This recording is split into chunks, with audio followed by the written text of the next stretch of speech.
You did 3 films back to back. I did 3 films back to back. I did Gatsby, Django Unchained, and then went straight into this, yeah. Wow. 3 great movies. Thank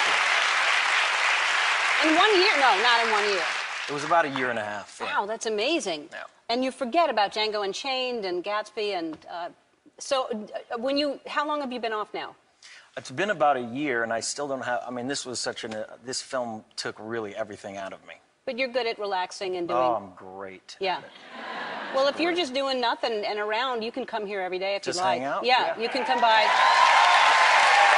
I just put a chair back there. Hang out by the plants up there. Yeah. And just sort of stare at you like... Right, I'll just put a chair right there and you just sit there. In a really creepy way. Yeah. Just like I'll just be sitting up there. Nothing's creepy about you looking at me. That's fine.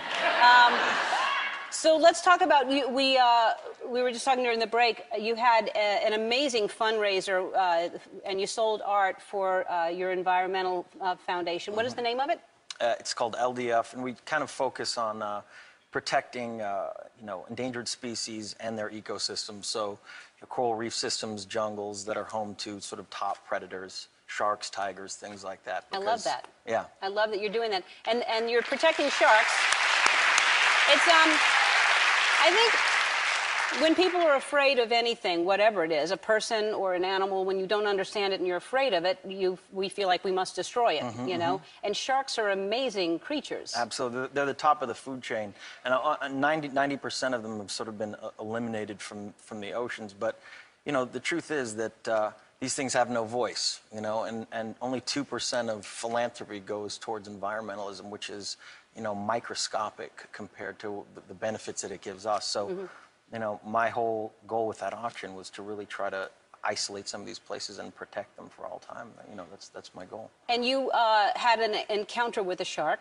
Yeah, a few. But didn't one get in? Weren't you in a cage or something and it got in there? When I work with these NGOs, these nonprofit organizations, you kind of go on the ground, you see what's happening. I did a whole excursion where I went to Nepal, went on elephant back and looked for tigers. Of course, for 4 days I was there, didn't see a single tiger. They blend into the jungle, and the elephants sort of go up on their hind legs, and they react to a tiger being there, but you can't actually see them. And then I went to... Wait, what happens when you're on an elephant and it goes on its hind legs? You hold on. Okay. You hold on for dear life. Thank you. Yes. And then I went scuba diving looking for sharks, and I had a huge fear of sharks. And when I did Blood Diamond in 2006, I actually got stuck in a cage with a great white, which was awesome. How big was the great white? It was a gigantic great white. And what do you mean it was in? It was in the cage with me, yeah. How did you survive that? I don't know. Then you're making it up. No, I'm not. I'm not. They actually said in 30 years this has never happened, but the tuna kind of got stuck on the top of the cage, and the great white leapt out and tried to bite it, and it went into the cage with me, and half of its body was in and out, and I flattened down at the bottom, and it was this far away, and it chomped a few times, but I survived it, and the work that they're doing is great. They're protecting sharks as well, so I don't want to... You don't need to go do that anymore?